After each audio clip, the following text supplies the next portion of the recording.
La parashá de esta semana habla de lo que debería de hacer una persona, en este caso un soldado o un guerrero del pueblo de Israel, cuando, cuando tuviese guerra con un pueblo y venciera al pueblo y a su vez tomare para sí o tomaren para ellos cautivos. Si dentro de esos cautivos había alguna mujer hermosa que le llamara la atención al guerrero, que la codiciara, dice que puede tomar para sí esa mujer. O sea, no estaba prohibido.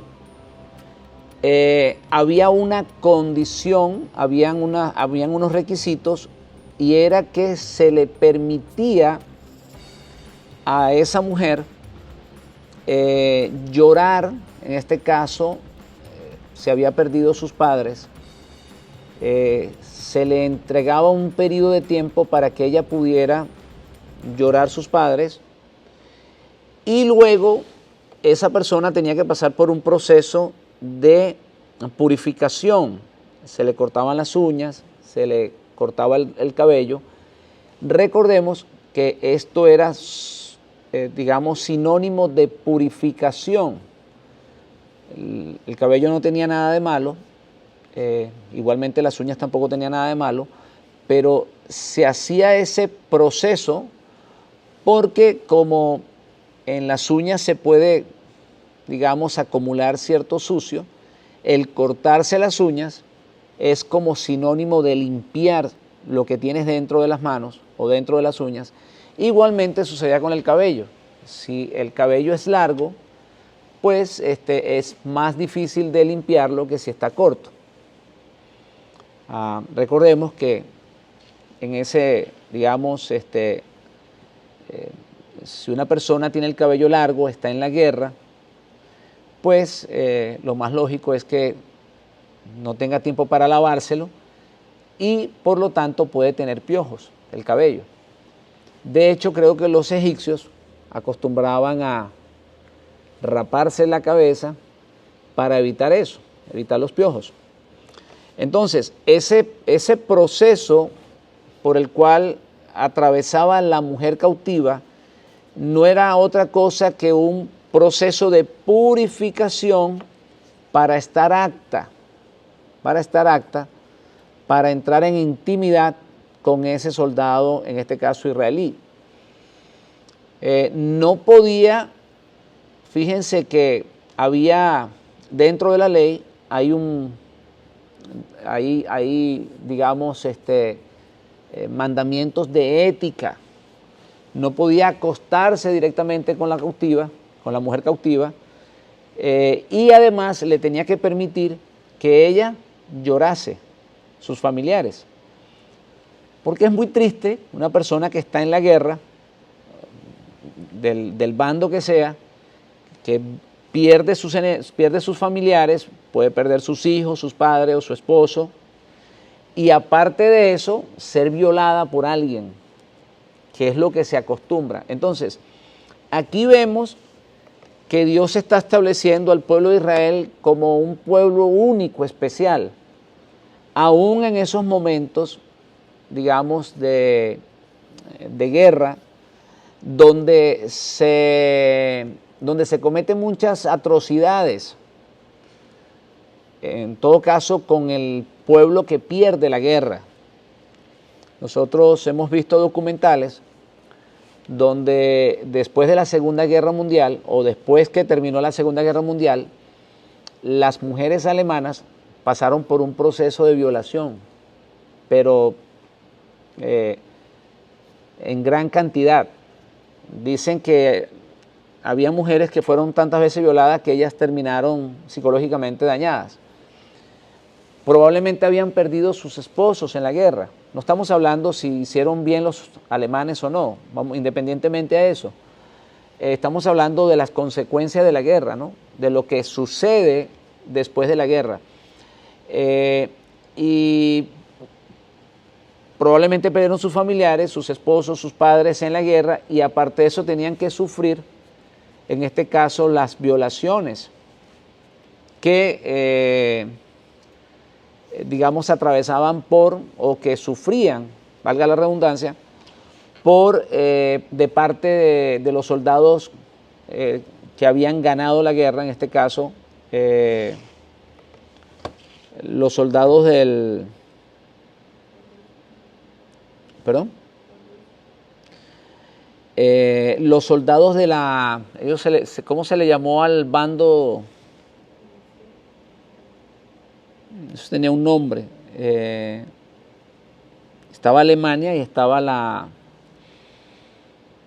No se le llamaba Unión, se le llamaba... Los soldados de los otros ejércitos. Tiene un nombre, pero se los quedo debiendo.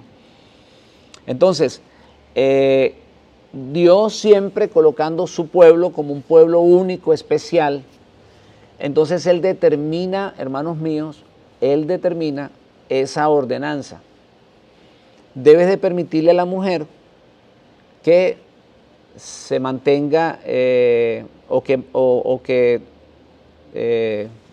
gaste un tiempo o que dure un tiempo para ella poder llorar a sus familiares. Es una manera, es un acto de misericordia. Esa mujer, independientemente si su marido o su pueblo hizo algo malo, pues Dios mira a esa persona cautiva con misericordia.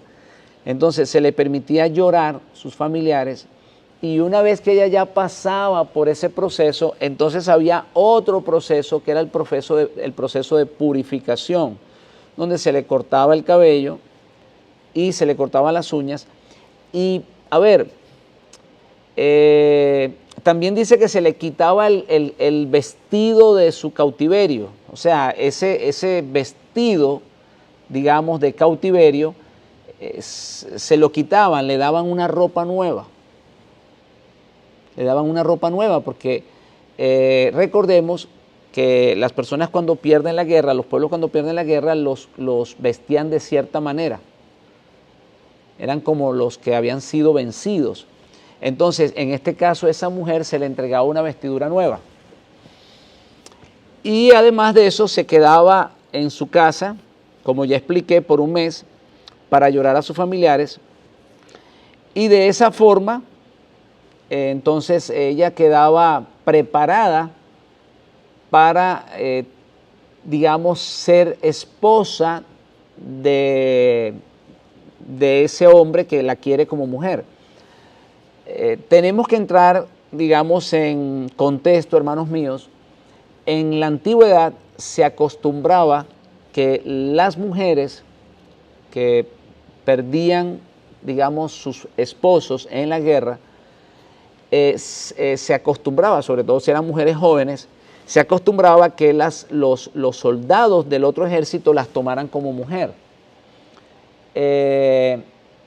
A ver, pudiéramos decir que eso es un acto de cobardía, pero si lo vemos desde el punto de vista que esa mujer quedaba sola, sin protección, el tener un marido era una manera de que ella estuviera de alguna forma protegida. Si se quedaba sola, entonces iba a ser todavía más vulnerable a que la violaran, a que la mataran, pero si un marido la tomaba para sí, entonces ella quedaba protegida por ese hombre, sea del ejército enemigo, no importa, pero quedaba protegida.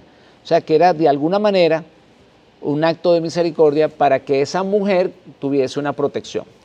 Entonces, ese es el mandamiento o el mandamiento que Dios le entrega a su pueblo para que fuese un pueblo especial y para que de esa manera el ejército de Israel fuera un ejército con ética. Todavía lo es. Todavía el ejército de Israel es un ejército con ética.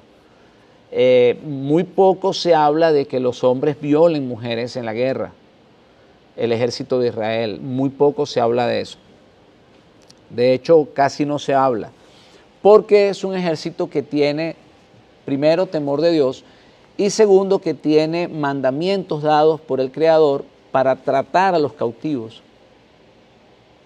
Entonces ellos siempre tratan de cumplir no solamente las órdenes establecidas por el Haya o por, digamos, por las Naciones Unidas, sino también por lo que la Torá dice.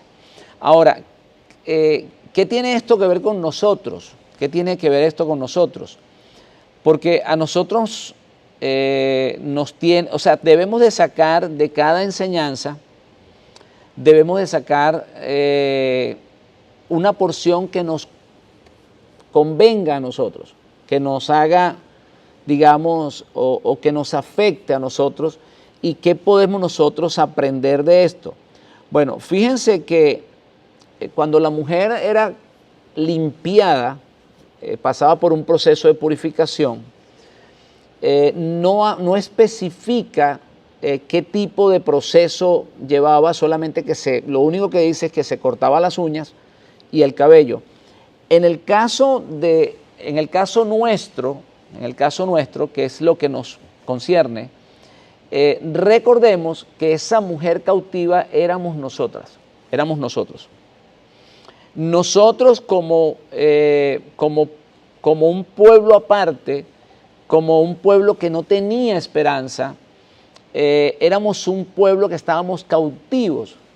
El pecado había, digamos, controlado nuestras vidas y nosotros estábamos en cautiverio. Entonces, la palabra habla de cuando salgas, refiriéndose al soldado israelita, cuando ese soldado saliere a la guerra. Bueno, tenemos que entender que el Maestro, nuestro Mashiach, él le tocó salir de Israel, porque él no fue recibido en Israel. De la misma manera que José le tocó salir de la casa de sus hermanos, el Maestro le tocó salir. Entonces, fíjense que esa parte nos toca a nosotros. Estamos frente a ese soldado que está peleando una batalla y que nos ha conquistado. ¿Contra quién peleó la batalla el Maestro? Contra nuestros enemigos que nos tenían cautivos. Él venció el pecado, venció la muerte, por lo tanto nos encontró a nosotras o a nosotros como esa mujer cautiva. Estamos pasando el mismo proceso. Ahora nosotros nos quedamos sin dueño. Fíjense, de la misma manera que esa mujer cautiva perdía su marido o su padre, que representaba, digamos, su protección, nosotros perdemos lo que nosotros teníamos y nos quedamos prácticamente sin nada. Nos quedamos a la deriva. Entonces, ¿qué hace Dios? Dios extiende su mano a través del Mashiach para que esa mujer cautiva no quede sola. Y le brinda una protección. Ahora, había que purificar a la mujer. Había que purificarla. En el caso del mandamiento que estamos estudiando esta semana, pues ya leímos que es el corte de cabello y el corte de las uñas, se le quita el vestido de cautiverio y entonces ella lloraba un determinado tiempo y así de esa manera se llegaba al marido. Nosotros, ¿cómo somos purificados?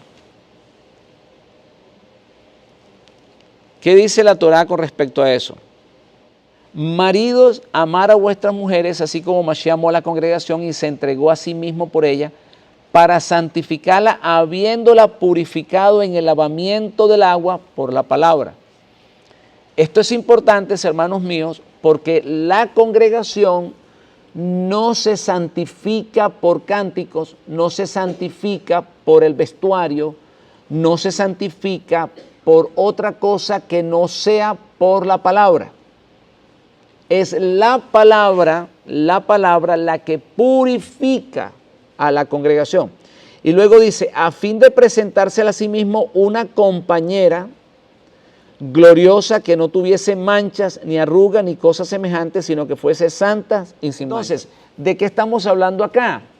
De una mujer cautiva que el guerrero, ese guerrero que salió de Israel, encontró sola, sin protección, y que él se enamora de ella.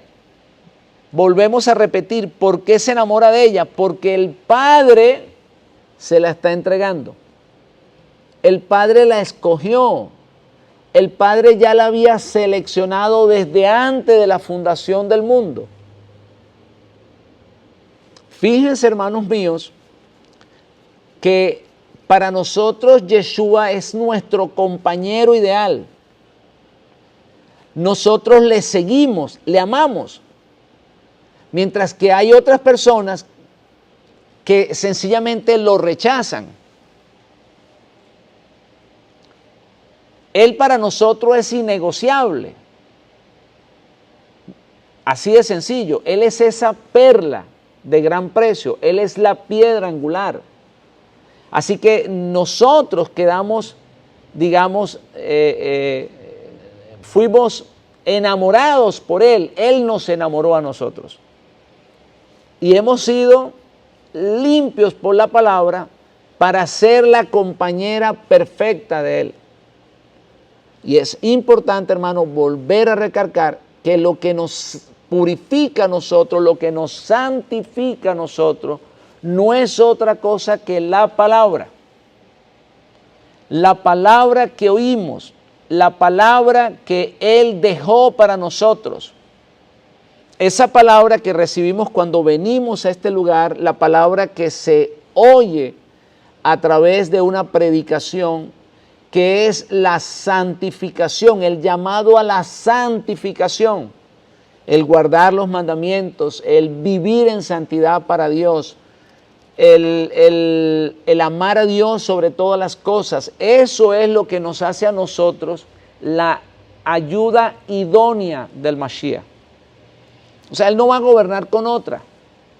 No importa cómo se vistan. Ese no es el asunto aquí, no es cómo se vistan. Recordemos que a la mujer le cambian el vestuario. Ahí lo dice, le quitarás las vestiduras de cautiverio. O sea, Él nos está vistiendo con un traje único, especial, con un traje de bodas. Pero no es un traje externo, sino es un traje interno. ¿Por qué? Porque ha logrado grabar su Torah en nuestros corazones.